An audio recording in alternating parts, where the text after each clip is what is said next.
Hey guys, welcome to my channel. Thank you guys for stopping by. We're gonna start off with doing my nails. As I was showing you guys, I have my nails glued on already, my tips glued on already, and these are the tips I'm using. I got these from Amazon. I think these are the 3XL from this brand. They're coffin shaped, but I cut them down to make them a little bit shorter because when I got them I didn't realize it would be that long. And even though I like long nails, I can't do them that long. I'm also using the KDS glue. And then for prep, I'm going to go in with the Mia Secret nail dehydrator and primer. And I put 2 coats of each of these on. I do one hand first with primer and dehydrator because I apply my acrylic powder after I prep, and then when I'm ready to do the next hand, then I'll apply the primer and the dehydrator. But guys, when I was doing this is my first time trying to film with doing my nails, and I was struggling at this point. I'm glad I did the nails off camera, like gluing all my tips. Now I'm going to be using the Mia Secret monomer, and I'm going to pour that out in a container I got from the Dollar Tree. This is what I'm just going to be using as like my monomer dish. I don't have one of the fancy monomer dishes, but this one works great. It's just $1, and it works great. And then for brush, I'm using the Pana number 8 brush. I got this off Amazon as well. When I picked mine up, they were having a sale. Then I'm gonna go ahead and I'm gonna use a layer of clear acrylic powder. You guys can see that I'm using the Mia Secret clear acrylic powder. I find that this works really well. A lot of times I always try to fill my acrylics and don't really change my base colors that much, but if I do have to like soak them off and file down a little bit, then I can go in with a new color if I don't really want to completely remove the nail and start all over.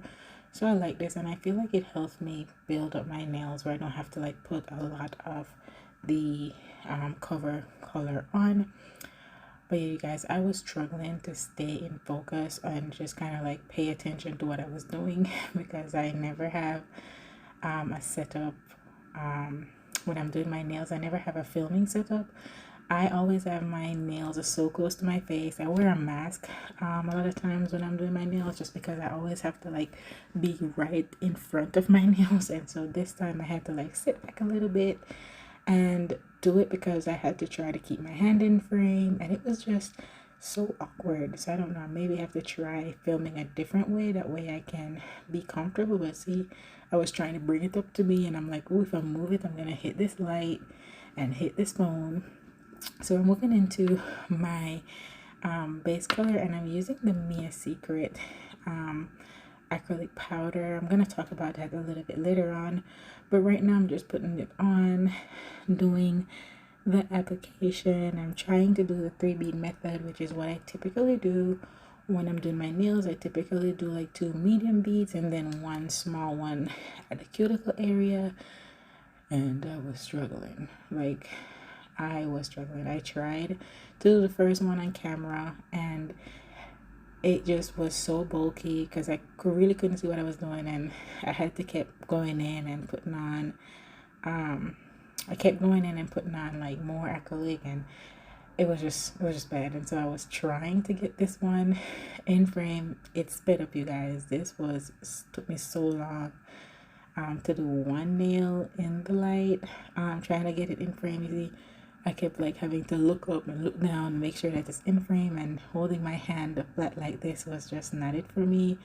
I just wasn't in my normal comfort zone when I'm doing my nails for this video, but I still wanted to give it a try. I enjoy watching videos online, and most times when I'm doing my nails, I'm watching other nail YouTubers. You see, not in frame here. I'm watching like other nail influencers do their nails, and so I just wanted to try my hand at it, and I think it wasn't bad. I gotta figure out a way that it works for me. Maybe I need to get a better like stand. I'm using a stand that I normally use when I make my um, polymer clay earrings, and I don't need it to be that far away, but I might need something that stands a little bit taller. I don't know, but this one was so awkward to film with. Yeah, I went ahead and did my other fingers off camera because after doing that second finger, it was like, yeah, I'm gonna be here for like a whole night, and I wanted to not sit there. And it's the same thing, I'm just applying the same color because the design that I wanted to try, I needed a nude base for it, and you guys will see that later. Yeah, so I'm just trying to apply it on my thumb, and I was trying to change up my application. Now, if you practice doing your nails, you know what your application is, you know your game plan each time you go in. And I always start with my tip and the tip of my nails and work my way up. I never start at the bottom. But I was like, maybe if I try doing this in two beads and get it out of the way really quickly, starting from the cuticle, working my way down, be better. No, this was one of the hardest nails to file when I did want to file, because I had to like keep adding acrylic to build it up, and I wasn't getting the right ratio in my beads because I was trying to rush. Like I was like, I still had my other hand to do, and I was more than doubled in time. I just don't know what happened when I was doing this. It was just different. It was a lot of nerves too. I just wanted to seem like I knew what I was doing, and I don't know what I'm doing to some extent. I'm not a professional, I'm self-taught. So yeah, I have an idea of what I want to do, and I always know when I'm working with acrylic that I want to do the 3 bead method. That's just what's been it for me. You know, when I work with other things, I have different methods. When I work with builder gel, when I work with poly gel, I have other application methods. But with acrylic powder, I find that I get the smoothest, most good application when I try to use 3 bead method. But you know, I didn't do the filing, but this is what they look like after I filed them. Yeah, so this is me coming back after I did the filing, you guys. I had to like go to sleep and wake up the next morning and file one hand. I finished filing one hand the night before, and then I had to get up and file the other hand. It was a task, I tell you. This hand took me forever, and then I got up the next morning and I did my other hand, and yeah, they don't look bad. It took me over an hour to file one hand because there was so much product. Like I said, the application was not great at all, but I was able to salvage it, and I did have to go in and fix the cuticle areas and some of them. So yeah, I just kind of didn't film any of that. I wanted to get them to look good because I actually didn't want to have to soak them off after I put so much work in. So I did all of that on off camera. I filed. I used an e-file as well as I used a regular hand file, and I used the 8080 file to do some files on the edges, and I used a buffer to buff them down afterwards. And yeah, so this is what it looked like. And I also went ahead and used top coat on them. So much better. They turned out way better than I was like thinking. I was like, for sure I'm gonna have to cut these down and do something different. But yeah, like I was saying earlier, I used the Mia Secret color nude blush, and just for a quick review on this, I really think this brand is really good. I have used a few different Mia Secret cover colors along with their clear, and I really enjoy using them. This one has been one of my new favorites. I have loved it. This is what it looks like. I wish the camera really picked up the color, because this has a nice like pinky catch to it. It's not showing the true color. It's coming up a little bit more nude on camera, but it's still a nice powder. Love it. Recommend it if you're a beginner. And then I am using the Macart top coat. This is what I went in with. So that's what I have on my hand now. I have the acrylic powder, and on top of that I have the Macart top coat, which I love as well. Worked really well on my nails. I love that it's a no wipe. It's super thin, and just really just one coat gives you a nice high shine. Yeah, so that's what I have on my hand, and we're gonna move into like the design part of it now. I'm gonna take some alcohol and wipe down my hands because this is like the next night. So I started this the night before, went to sleep, woke up early next morning, started it, and then the actually no, that's that same morning actually. So yeah, I don't even remember. It took me a very long time to do these nails, but yeah. So that's the blooming gel I'm using from my cart as well, and then I have some gel polishes that I want to use. I just kind of randomly picked some colors out of a kit that I got off of Amazon.